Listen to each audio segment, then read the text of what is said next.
بسم اللہ الرحمن الرحیم۔ الصلاۃ والسلام علیکہ یا رسول اللہ وعلی آلک و اصحابک یا حبیب اللہ۔ نہایت ہی واجب الاحترام عزیز دوستو، بزرگوں اور بھائیوں، بڑا ہی خوبصورت واقعہ آج لے کر آپ کی خدمت میں حاضر ہوا ہوں جو رزق کے متعلق ہے۔ بڑی توجہ کے ساتھ سماعت فرمائیے گا، اس میں آپ کو بہت ہی سبق ملنے والا ہے۔ ایک ملازم تھا، کچھ دنوں سے وہ چھٹیاں کر رہا تھا، تو مالک نے سوچا کہ یار یہ چھٹیاں کر رہا ہے، ہو سکتا ہے جو میں اسے مزدوری دیتا ہوں اس مزدوری میں اس کے گھر کا خرچہ صحیح نہ چلتا ہو، تو اس نے اس کی مزدوری میں اضافہ کر دیا۔ جب پیسے اسے بڑھا کر دیے تو اس نے خاموشی سے رکھ لیے اور کوئی سوال جواب نہ کیا۔ کچھ دن تو وہ ملازم صحیح آتا رہا، وقت پر آتا رہا، اور کچھ دنوں کے بعد اس نے پھر چھٹیاں کرنی شروع کر دی۔ مالک کو بڑا غصہ آیا، اس نے جو اس کی مزدوری بڑھائی تھی وہ دوبارہ کم کر دی کہ یہ کیا بات ہوئی، یہ کیا طریقہ ہوا کہ پہلے چھٹیاں کر رہا تھا، میں نے اس کی آمدنی میں اضافہ کر دیا تھا، تنخواہ بڑھا دی تھی، مزدوری بڑھا دی تھی، اب اس نے پھر چھٹیاں کرنی شروع کر دی ہیں۔ تو اگلے دن جب وہ آیا نا، تو مالک نے اسے پہلے کے حساب سے پیسے دیے، یعنی کہ اس کی جو تنخواہ میں اضافہ کیا تھا وہ واپس کم کر دیا۔ اس لائق ہی نہیں ہے کہ اس کی تنخواہ بڑھائی جائے، اس کی مزدوری بڑھائی جائے، اس نے تو پھر چھٹیاں کرنی شروع کر دی۔ مالک نے یہ سوچ کر اس کی تنخواہ دوبارہ کم کر دی۔ اس نے پھر خاموشی اختیار کی اور خاموشی کے ساتھ وہ پیسے لے لیے۔ مالک کے دل و دماغ میں یہ بات کھٹکتی رہی کہ میں نے پہلے اس کی تنخواہ میں اضافہ کیا، اس وقت بھی یہ نہیں بولا، اور جب میں نے پھر اس کی تنخواہ کا اضافہ ختم کر دیا، مزدوری کم کر دی، پھر بھی نہیں بولا، خاموشی اختیار کی۔ یہ بات اس کے دل و دماغ میں کھٹک رہی تھی، لیکن اس نے سوچا تھا کہ یہ خود ہی بات کرے گا۔ اس نے بات نہیں کی، مالک سے رہا نہ گیا، مالک نے کہا کہ میں خود بات کرتا ہوں، اور بات کی۔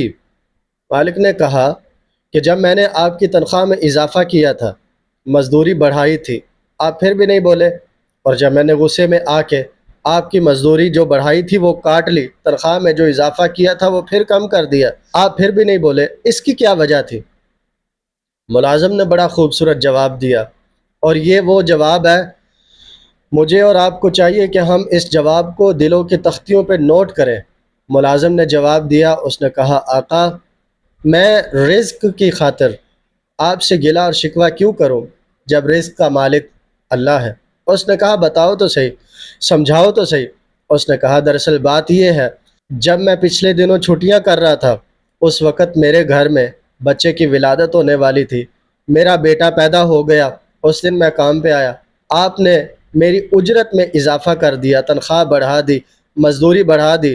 میں نے سوچا آنے والا اپنا نصیب ساتھ لے کے آیا ہے، اللہ تعالیٰ نے مجھے میرے بیٹے کا نصیب دیا ہے، میں نے چپ کر کے رکھ لیے۔ پھر کچھ دنوں کے بعد میری والدہ بیمار ہو گئی، میں اس کے دوائی داروں کے لیے، اس کی خدمت کے لیے چھٹیاں کرتا رہا، اور پھر میں جب کام پر آیا تو آپ نے میری تنخواہ کاٹ لی، جو اضافہ کیا تھا وہ واپس کم کر دیا۔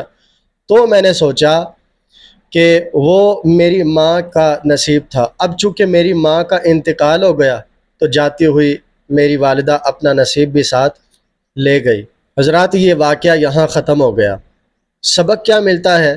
سبق یہ ملتا ہے کہ اللہ تبارک و تعالیٰ جب چاہتا ہے، جس کو چاہتا ہے، جس وقت چاہتا ہے، اس کے رزق میں اضافہ فرما دیتا ہے۔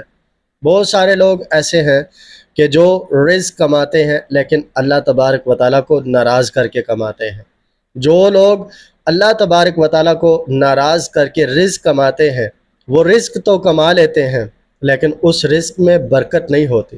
قرآن پاک میں اللہ تبارک و تعالیٰ ارشاد فرماتا ہے، بسم اللہ الرحمن الرحیم، وَمَن يَتَّقِ اللَّهَ يَجْعَلْ لَهُ مَخْرَجًا، جو اللہ تبارک و تعالیٰ سے ڈرتا ہے، تقوی اور پرہیزگاری اختیار کرتا ہے، اللہ تبارک و تعالیٰ ہر مصیبت، ہر پریشانی سے نکلنے کے لیے اسے راستہ عطا فرماتا ہے۔